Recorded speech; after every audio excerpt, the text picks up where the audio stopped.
guys, ginagrinder ko guys, oh. Yan guys, oh. Ginagrinder yun guys, kasi lalagyan ng taniman ng bakal. Yung tubo. Lagyan siya ng tubo guys, kasi may tubo pati dito na ano ganun pangalan sa ilagay dito? Yung tubo? Railings. Railings pala guys. Yan. Diyan guys. So, may railings to guys. Ayan. Ayan. Railings yun guys. Nilalagay nila. Tabok. Saka ito guys. So, dyan. Tabong. Apat lang yan sila ngayon sa traffic guys. Ayan kung mataas sila yan ngayon.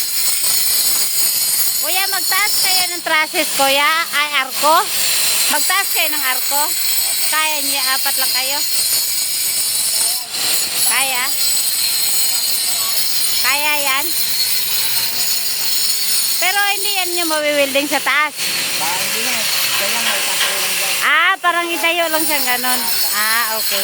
Tatayo nila yung guys, yung arko para mapinturahan yung kabila. Pero hindi nila maitaas doon. Kasi apat lang sila guys. Hindi nila kaya. Yan. Maraming tao dito guys. Kaya lang iba-iba yung mga trabaho nila. Doon. Nagpinta. Nagpinising.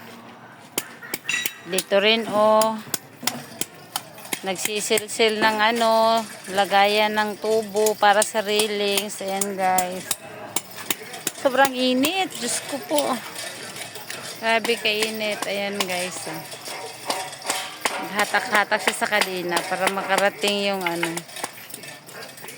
yung bakal dun sa arko. Ayan guys. Hanggang sa muli guys. Paki-subscribe and share.